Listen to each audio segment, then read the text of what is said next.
Welcome to the Rio Rancho Board of Education Finance Committee meeting. Today is Monday, December 13th, 2021 at 4:30 p.m. We'll go ahead and get this meeting started. Can we get a roll call, Tracy? Okay, Chairperson Cullen, Present? Vice Chair Morgan, Present. President Galbraith, Present. Board Secretary Scott, Present. Board Member Tripp. Great. We'll move on to approve the prioritized agenda. Is there any questions or changes? Okay, do I have a motion to approve? I move to approve the prioritized agenda. Yeah, This is Secretary Scott. I second. Yeah, President Galbraith and second with Noreen Scott. Go ahead and take a roll call vote. Thank you. Chairperson Cullen, Yes. Vice Chair Morgan, Yes. President Galbraith, Yes. Secretary Scott, Yes. Board Member Tripp. Yes. Thank you. Great. We'll go ahead and move on to reports. I have introductions of David Behill, incoming Executive Director of Finance. Mr. Baker? Madam Chair, can you hear me okay up there? So I know we have a lot on the agenda and we're really short on time, and I know we have a long evening in front of us. So let's just jump right into it. First of all, we are definitely saddened that Arlene, our Executive Finance Director, is retiring, but yay for Arlene. Certainly somebody that definitely deserves retirement after really a distinguished career. But I do want to take the opportunity right now to introduce David Vigil to my right. So David will replace Arlene as the Executive Director of Finance. David comes to us from Santa Fe Public Schools, where he served as the Budget Finance Director for Santa Fe. Previous to that, David served in Albuquerque at a couple of charter schools. Prior to that, David worked at PED in the finance department. And David also has earned his MBA from the University of New Mexico. We are very, very pleased to have David on board. He is very well-rounded in the area of school finance, and so he will be absolutely a great addition to our team. So welcome, David. Welcome. Yeah, welcome. We're excited to have you. Welcome. We're very glad to have you join us. And so with that, we can move to item B, and I'll turn it over to David for a review of the financial reports. Madam Chair, members of the committee, thank you very much for having me this evening. Thank you, Mr. Baker, for that fantastic introduction. And in addition to my resume that was just read off, I do the charter schools that I did work with had a focus on career technical ed in terms of their focus. So ACE Leadership High School was designed around architecture, construction, and engineering. And we had our anchor partner with the Associated General Contractors. And so a lot of work went into designing that community support and having opportunities for our students. The second charter school was Health Leadership High School, and their anchor partner was the First Choice Community Health Clinic in Albuquerque. And so again, we designed really robust opportunities for students through those two schools. I'm very proud of that work. If you'll go ahead and look up at the finance reports, you'll know, and I just want to state for the record that the condition of the Rio Rancho Public Schools is in great financial health.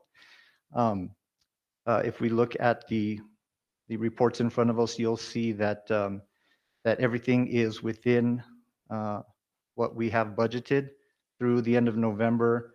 We're underneath, below what would be expended if everything was spread out equal amongst each month. So compensation and benefits make up about 84% of the budget. And you can see that most of the expenditures are salaries and benefits, of course. If you will move on to the next page just shows a little description of the accounting structure that we have. So our accounting string is made up of several different pieces, and you'll see a description of those pieces for the account string there. So just for your reference.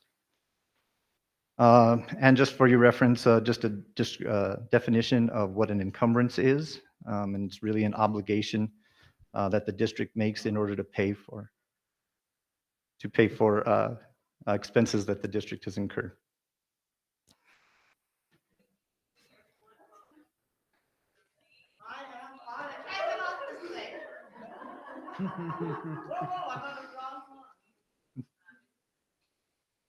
Running YouTube.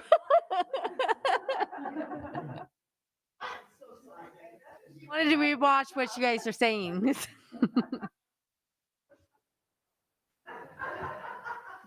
Madam Chair, Dr. Cleveland, I will just say that my first meeting will be a very memorable one.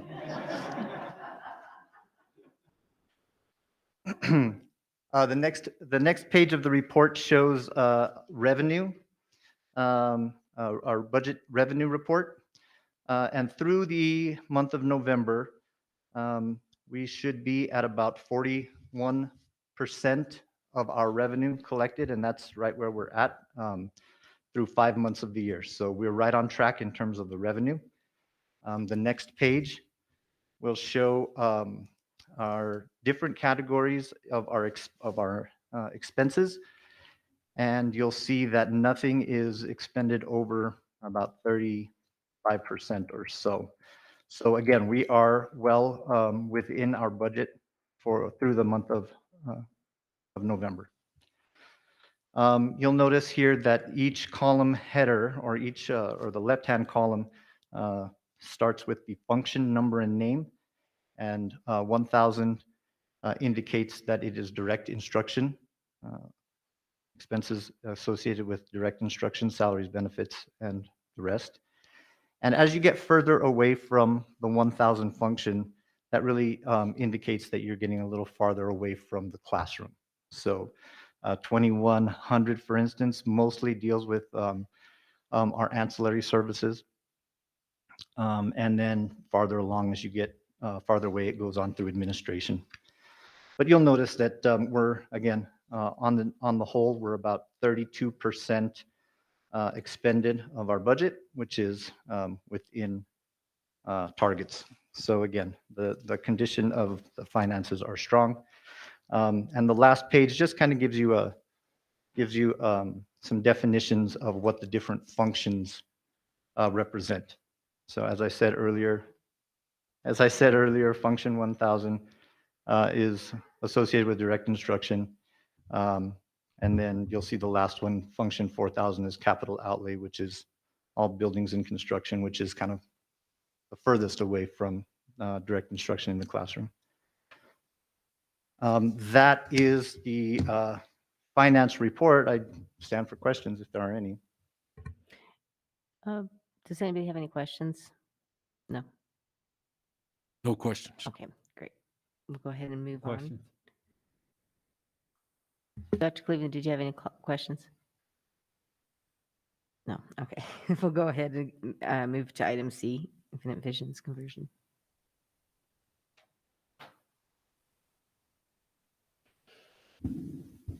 Madam Chair, while we're waiting for that to come up, bottom line on B is that we are fiscally sound.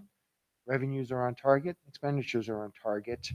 And then David is also going to review a project that we've been working on for some time. Arlene has been leading a group of employees to take a look at our current financial system, software system, which is called Alio. And frankly, we've been having major issues with the software, to include the vendor as well, which has led to a lot of frustration from the finance department, IT department, and the HR department. and to a lesser degrees, the school sites and the other departments as well. So with that, David actually is poised, actually in a pretty good position because he's had the opportunity when he was with Santa Fe to use Visions, and that is the software vendor that we are proposing to move towards. So with that, it looks like we're up and ready to go. I will turn it over to David. Madam Chair, members of the committee, thank you very much. You can go on to the next slide. So again, Mr. Baker is correct in saying that we're having some issues currently, and I can go over them briefly.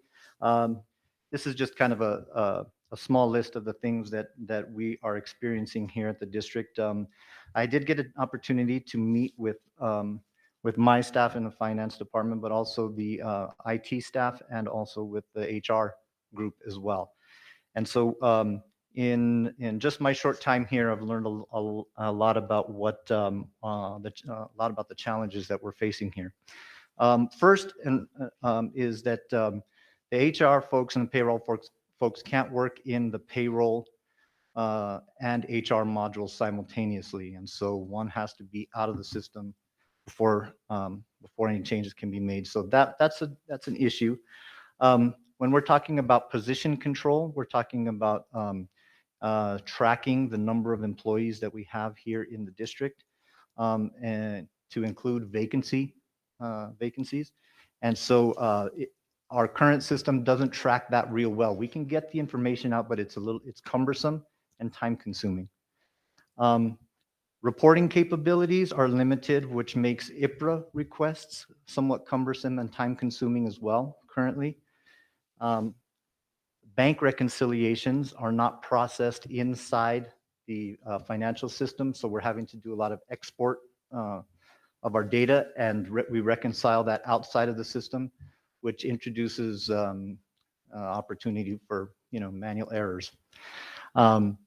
And finally, our activity funds are processed in a completely separate system, and there's not an approval chain for purchasing through those activity funds. And so that's also a control that is going to be more heavily scrutinized as the GASB 84 comes into play here. 84, right? Yeah, yes, thank you.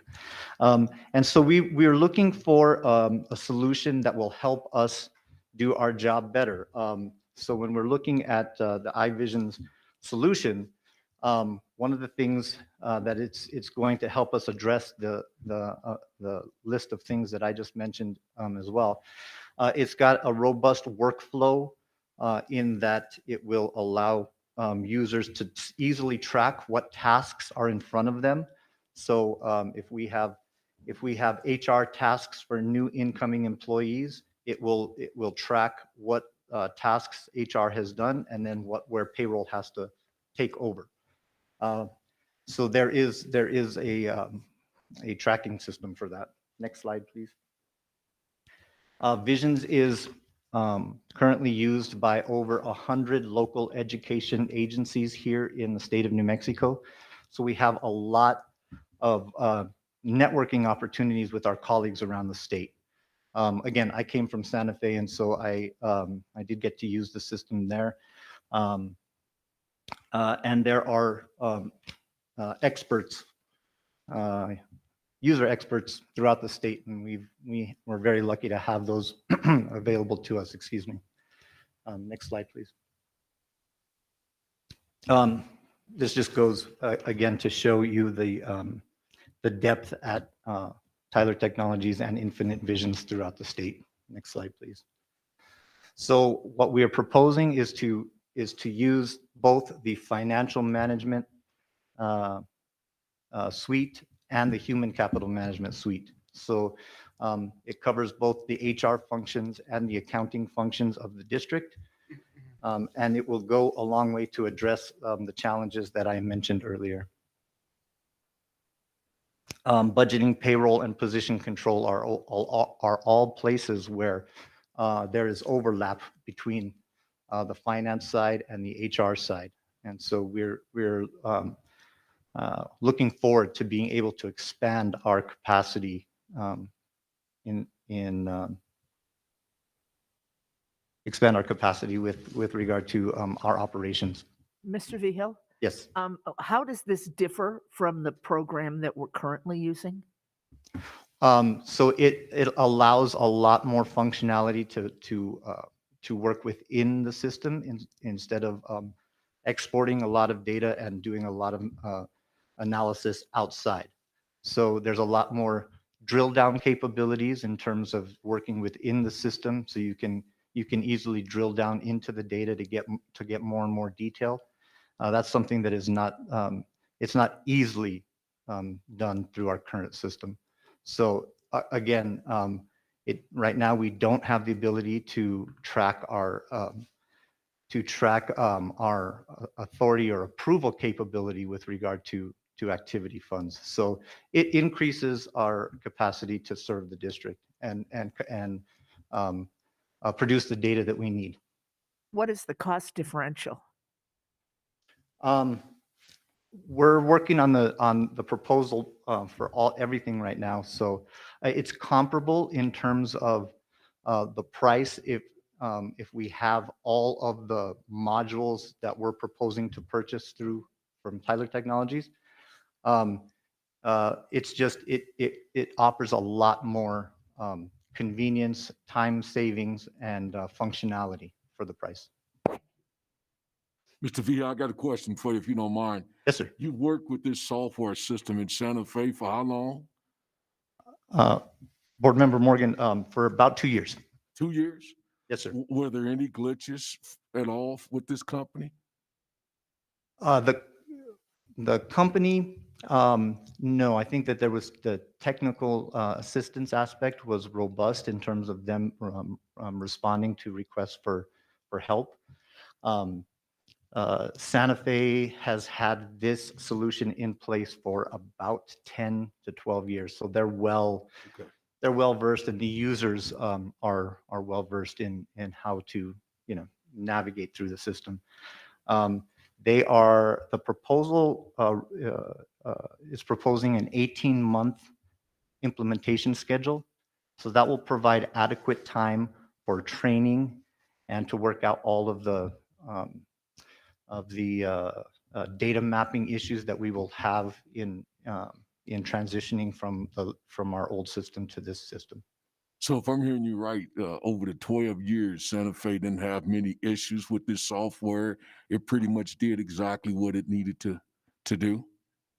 That's correct, Mr. Morgan. And in fact, we have, because there are so many districts that are using it out there, there are actually additional reporting tools that Visions has built in that we will get as a result of being one of the many users. Specifically, reconciliation tools for the NIPSIA bill.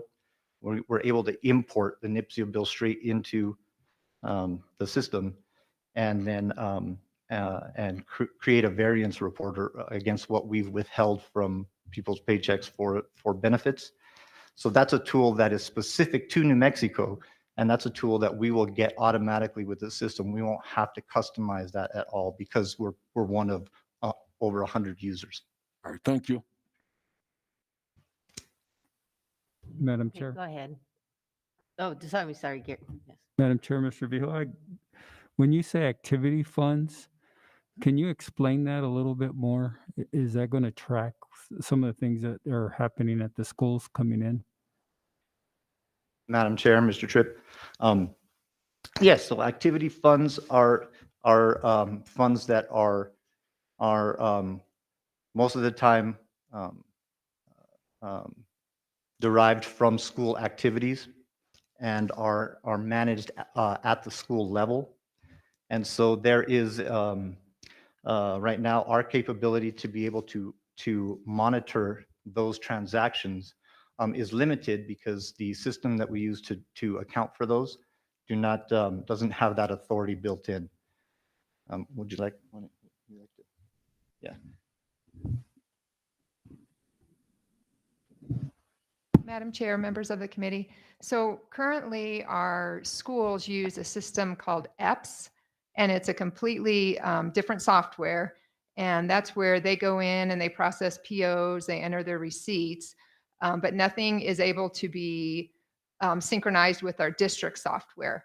So we're not able, what we're wanting to go toward, if we get to purchase Visions, is that all of that would be run through Visions. And so if the schools put in a PO, then it can come through district office so we can see what they're purchasing, and that it offers more of an approval level at the district level rather than just at the schools.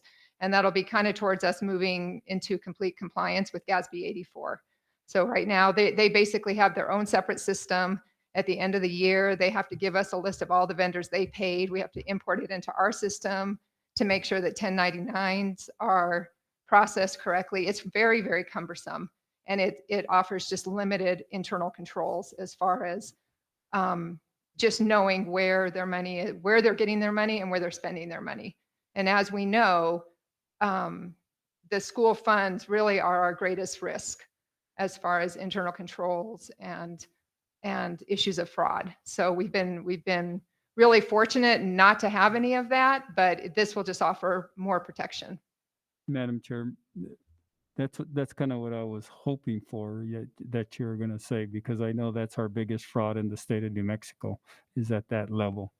I get, Madam Chair, Mr. Baker, the budget, if it's, I heard Mr. Vihel say it's comparable, but if it's coming from, if there's other sources needed, is it coming within the line items of human resource and finance and so forth?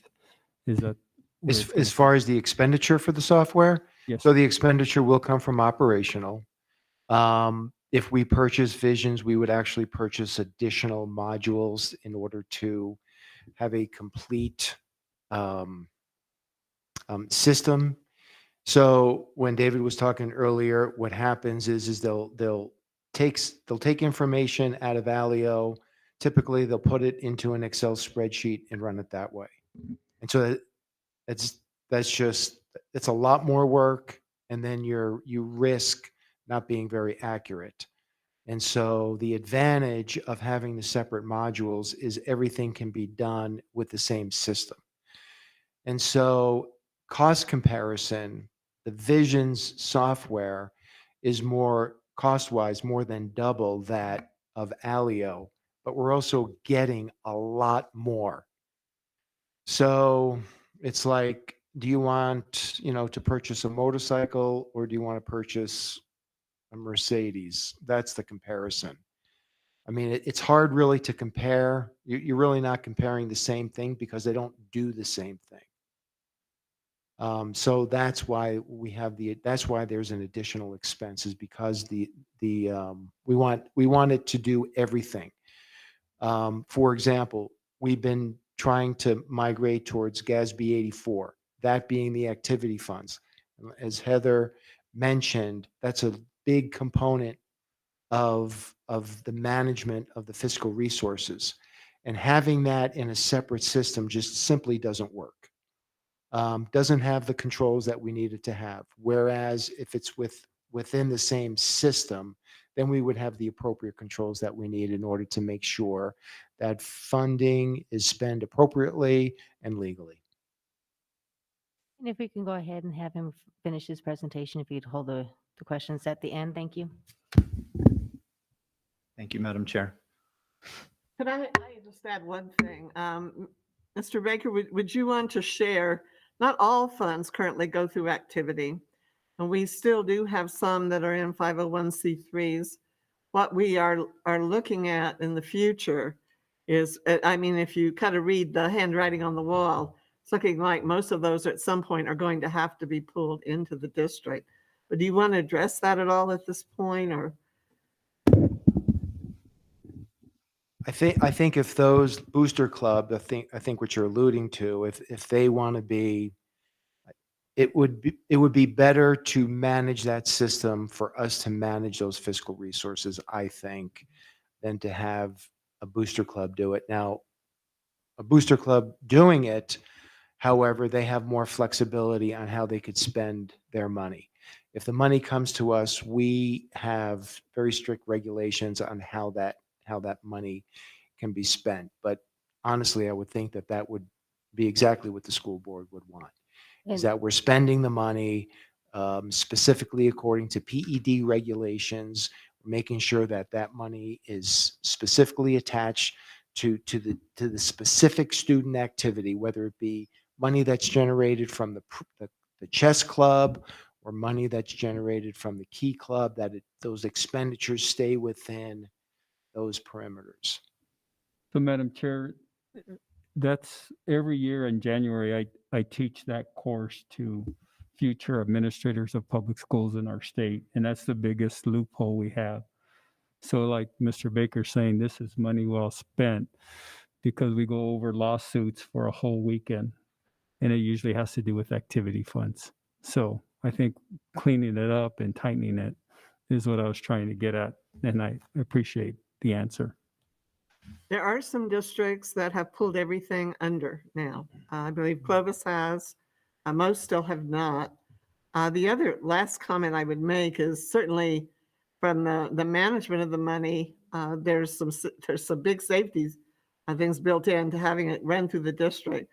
But sometimes people forget it also protects the employees and it gives them protection too in terms of the funds. And so for the last several years, we've had several of our coaches voluntarily turn their funds into the district to run through our accounts as opposed to a 501c3. But that is something on the horizon that the board may have to look at in the years ahead. okay, we have a lot on the agenda, so if we can go ahead and move, please, board. Thank you, Madam Chair, members of the committee. I'll just sum up by saying it's what we're looking at is a very comprehensive solution that's going to address a lot of the challenges that we have in the district. And we look forward to implementing this in a transparent way so that everybody knows what we're all doing is for the best interest of the district and the students. So.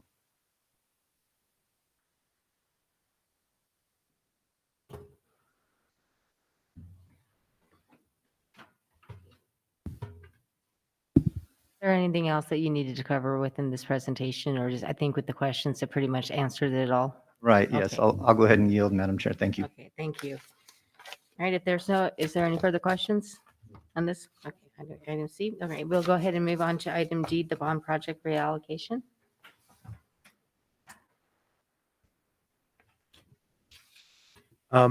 Madam Chair, members of the Finance Committee, what I would like to do is spend some time to review our bond funds and literally go back many years. And I know a number of the current members are not necessarily privy to some of this history that I'm about to talk about.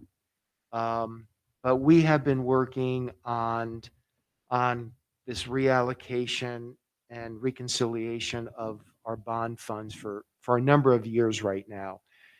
And so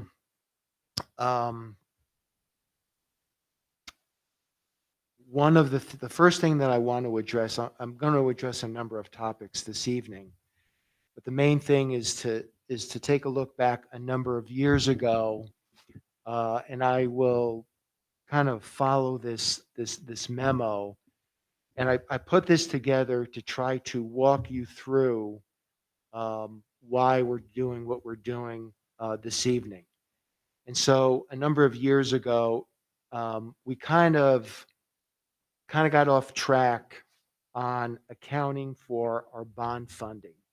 And one of the reasons for that, after spending hours and hours of doing an analysis on our bonds and the way we account for those bonds, we found that all of the bond funds went into a single account or a single fund.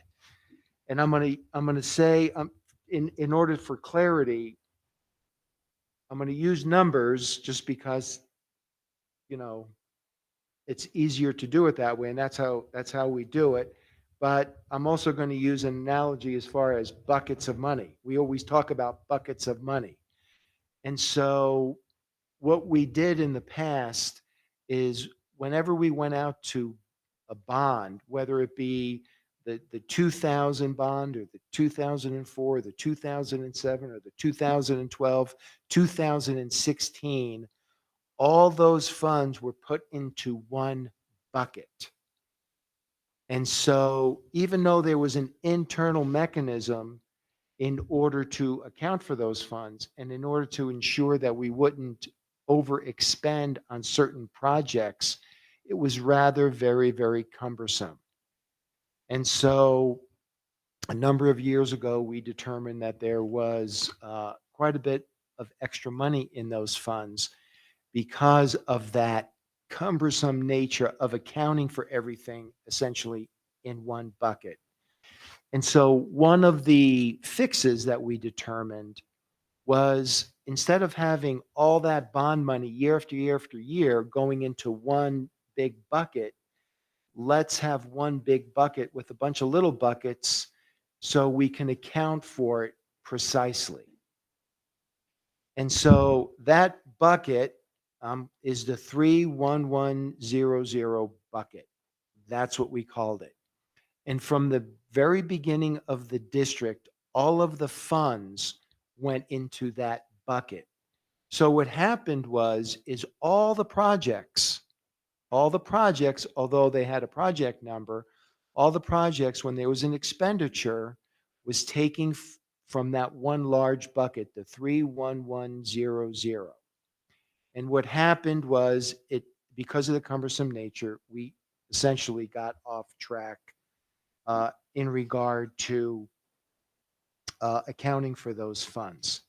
Now there were some pretty big projects in those funds, and consequently that fund was fairly large. And so over time, what we've tried to do was spend all the money in that fund. And if you recall, and I know Madam Chair does, is there's this concept called arbitrage. And arbitrage is a concept where when we obtain a bond, we can't put that bond in an interest earning account and make more money on that account than we pay to the people that hold the bonds. And so we not only do we have to account for this money, but we have to know precisely when we spend this money. We want to spend it quickly because we want to avoid this concept of arbitrage, which is an IRS regulation. And so a number of years ago, we went through this fairly detailed exercise to ensure that we weren't in violation of that. And in fact, we weren't. But now we're in a position, because we changed the system, and that system accounts for each bond fund by year of issuance. However, that being said, so moving forward, the system has changed, but we still have the old big bucket and we got to empty it. And so one of the things that we're here tonight is to demonstrate to you how we're going to empty it. And so year after year, all these projects, all this money was going into this one big bucket. And then when the projects were occurring, the money would be taken out of the project. Well, some projects you're over budget a little bit, some projects you're under budget a little bit. And now we find that all the projects we needed to do have been accomplished. We're still trying to get some stuff done, but all the prior projects have been accomplished. And fortunately, there is some extra money. And I know your next question, well, why is there extra money? The reason why there's some extra money is some of the larger projects, such as the Rio Rancho High School exterior improvement, Joe Harris Elementary School, the Rio Rancho High School track, and also the land acquisition for Rio Rancho High School and Rio Rancho High School number 3. There was more money allocated than what we actually spent. And so that money stays in that bucket. But what we need to do is we need to spend all the money out of that bucket. We want to make sure that we don't have an arbitrage situation. We don't want the money to sit in that bucket, earn interest, and make money. Um, we just don't want to be in that situation. We're allowed to earn interest. We just can't earn more interest than what we pay the bondholders. So that being said, the first table that you see on this memo has to do with emptying the bucket, the 31100 bucket. And here's an itemized list with the amount of funds and what the project that has been approved by the school board, either past or fairly or current. And current, I mean, specifically a lot of the HVAC projects. So what's going to happen is we have approximately $2.4 million that has been that is extra funds or carryover to include interest, that what we want to do is we want to spend that money on current projects that have already been approved. That's the first table. Now, in fact, why don't I do this, if it's okay, Madam Chair? Before I move on, should I stand for questions over each topic? Go ahead and do that. Does anybody have any questions? Keep going. Board Member Tripp? I'm on a roll. Good. Okay, so topic number 2 has to do with purchasing a facility for CTE. And as you know, we have been talking about, as we refer to the Alliance Building.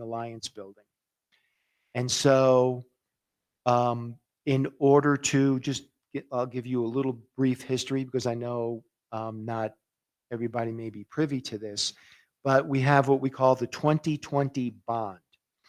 And the 2020 bond set out to accomplish a number of projects, or for us to get done a number of projects, one of which was CTE, or Career Technical Education.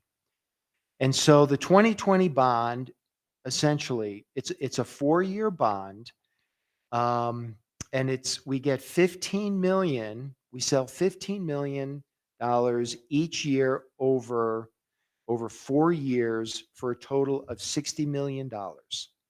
And so we have a number of projects where we plan on spending that $60 million. So originally, I mean, none of us figured back then that there was going to be this thing called COVID. So we didn't anticipate COVID. We didn't anticipate CARES funding. And so now we're in a different environment. Not to mention that CTE has really now on the forefront of not just our district, but really nationwide, and a shortage of workers to actually do work. And so originally we were looking at doing CTE in year 2023. Dr. Cleveland said we need to kind of get that sooner rather than later. So in order to accomplish that, we have to kind of move things around a bit. And so in order to accomplish this, what we are going to do is we put $80,000 on the building. We owe $15,930,000. So that money is bond money, and that money needs to be set out in the correct accounts or the correct mini buckets within the budget. In addition to the building cost, we also want to purchase the 10.5 acres that sits adjacent to the building. That cost is just under $1.3 million. However, and this was the deal, kind of the deal of the century, we're negotiating not just with, a buyer and a seller, but we're also negotiating with a tenant. And it's because of that arrangement which made the deal so attractive to us. And in consideration for allowing Alliance Data to get out of the lease early, we will receive approximately $4.6 million. I will call it a rebate. Okay. And that funding will be used for whatever purpose the district desires. And I will outline kind of what our plan is. So when we boil it down, it basically works out like this. The building is costing us approximately $11.4 million. The land at about 1.3.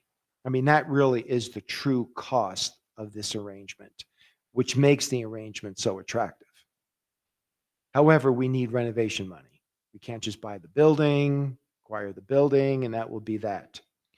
So as you see, and this is where it will get kind of complicated, is the next table.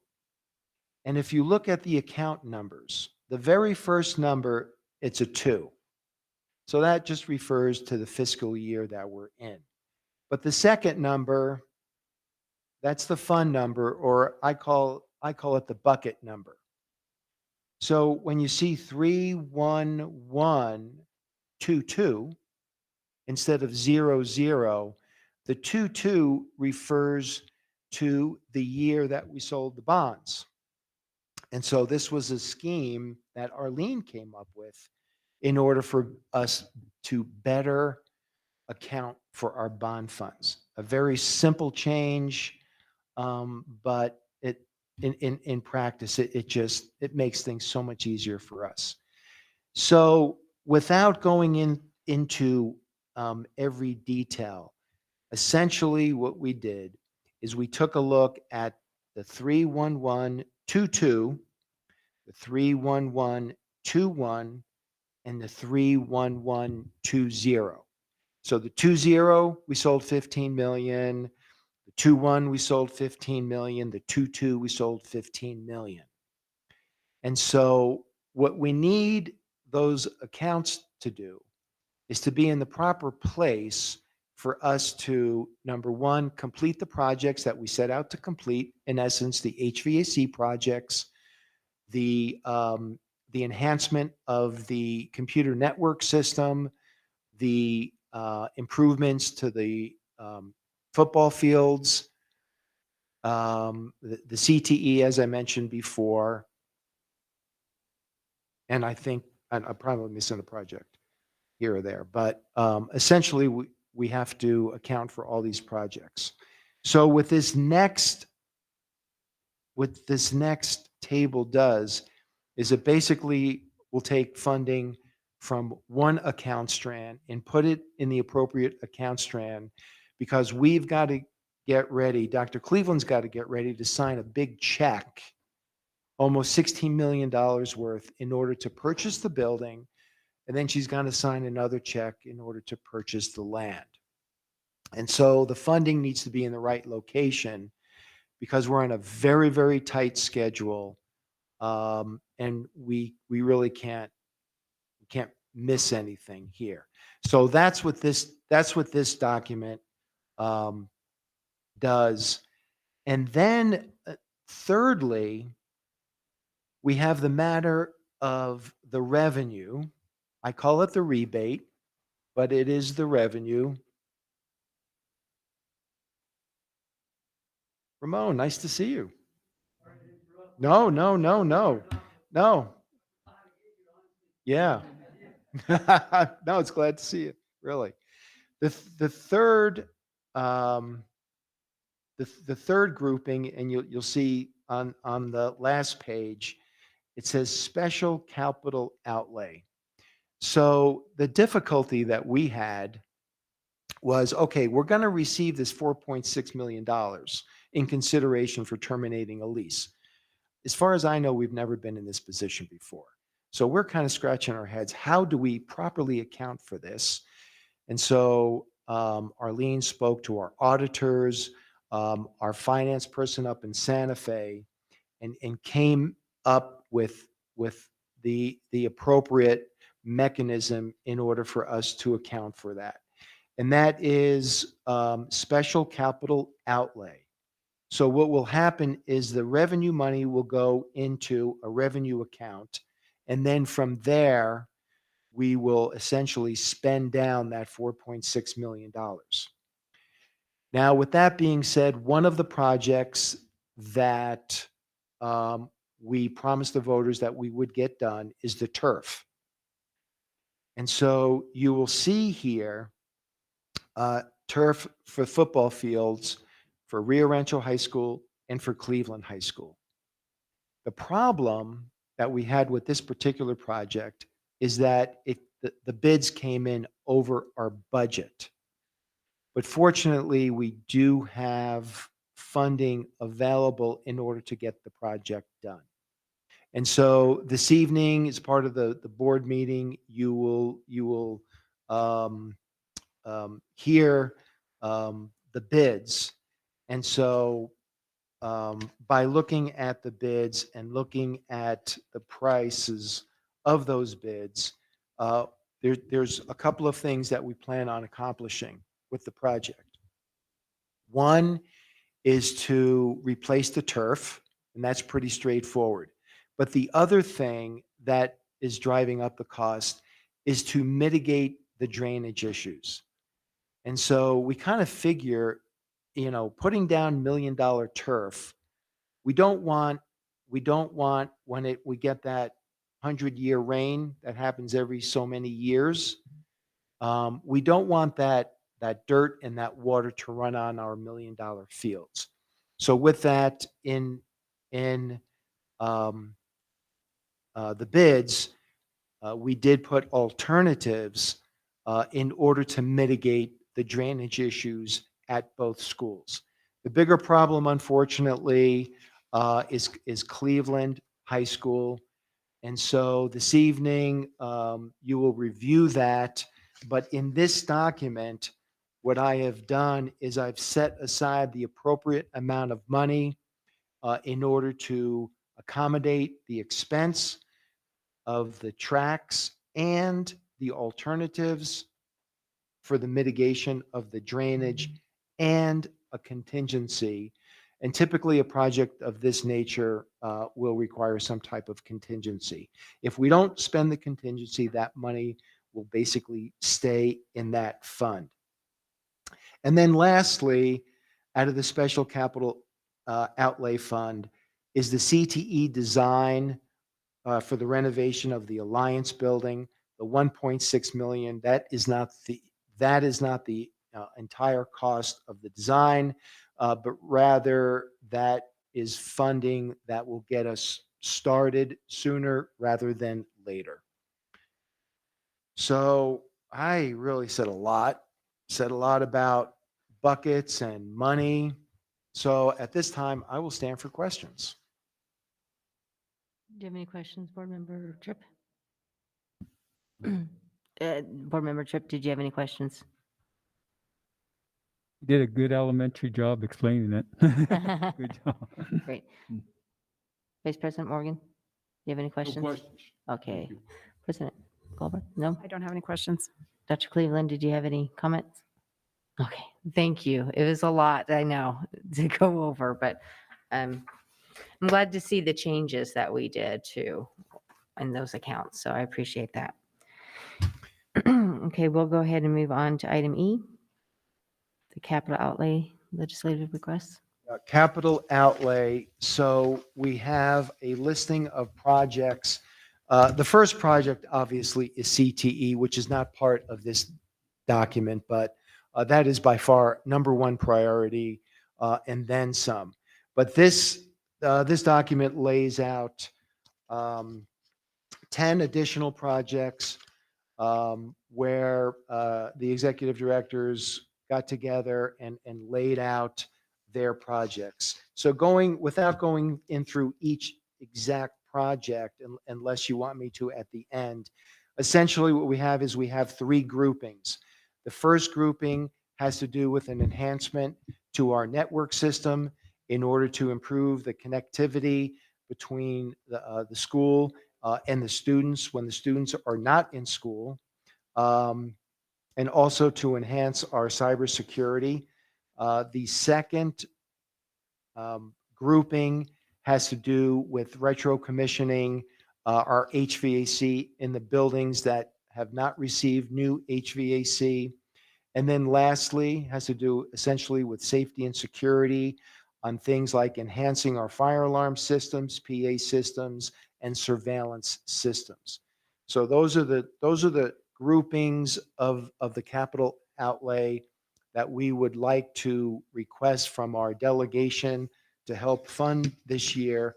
But again, just a reminder that CTE, we know CTE is far and important, and that's what we really, really need to get funded. So I stand for questions in regard to capital outlay. Board Member Tripp, did you have any questions?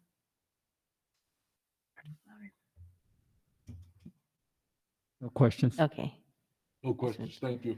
President Colbert. I don't have any questions either. I think this list looks great. Thank you. So in these groupings, which ones would be priority after the CTE? Do you guys have that? Is it by, It's 1 1 through through? 10. Okay. 1 through 10 as listed. All right. And of course, we don't know how much they're going to have this year. So, Correct. okay. All right.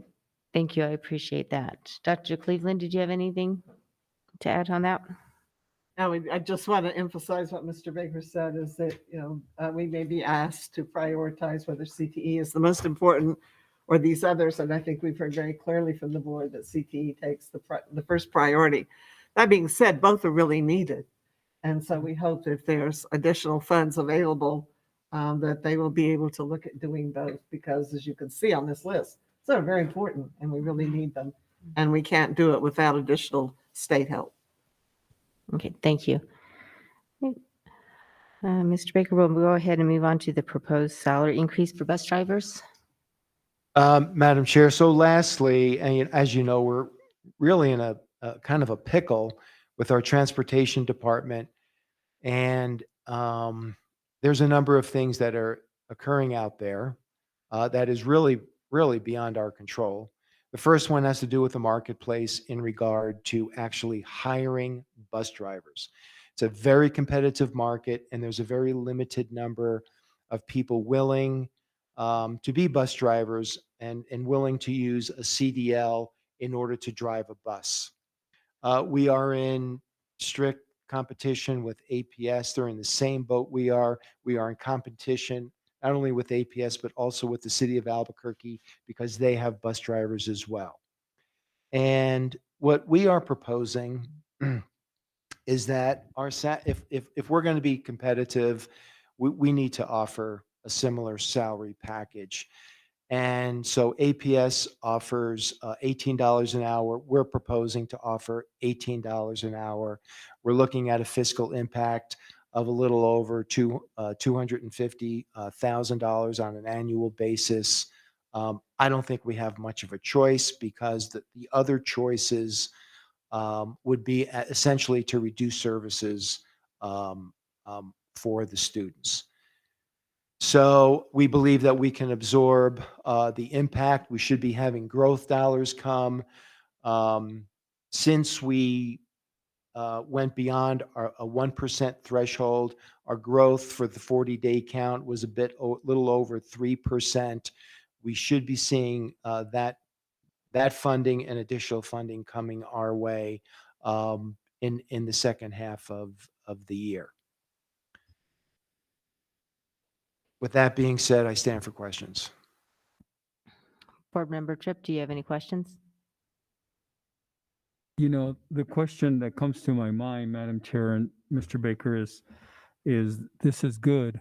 And I was just wondering, in comparison to the other areas like teacher aides, instructional aides, or cafeteria workers, where is our status? I know clearly where we're at with bus drivers, but just kind of where's the status with the other areas?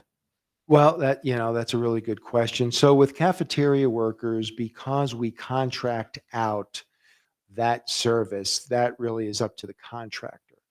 However, there are a number of positions. So I have been spending quite a bit of time with HR looking at those positions, essentially that fall below the $15 an hour deal. So, you hear, especially the federal government, to a lesser extent, the state government, talk about 15, 15, 15. So we're looking at to try to get those folks that are below 15 at least up to 15.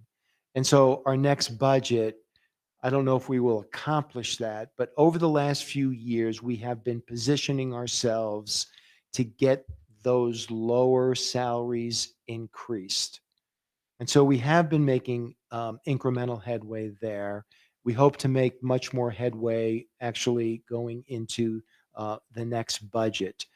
But the bigger concern and probably the most difficult are the EAs. And the reason is because there's so many of them. So although, it may be, let's say a $2 an hour increase that we need to increase, because there's so many of them, the fiscal impact is fairly significant. So it's pretty hard to tackle that group because of the sheer numbers. But we want to and we need to address that group next budget cycle. Okay. Thank Thank you. you, Madam Chair. No questions. Thank you. All right. Did you have anything, Dr. Cleveland? You were looking at me.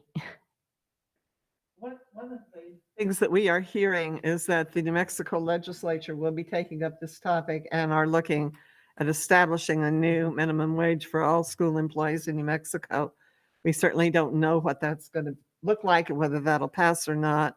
We've been told this is a high priority for many of our legislators. So that is something we're going to have to watch. And of course, the second part of watching that is to be sure that sufficient funds are allocated for that, so it does not become an unfunded mandate.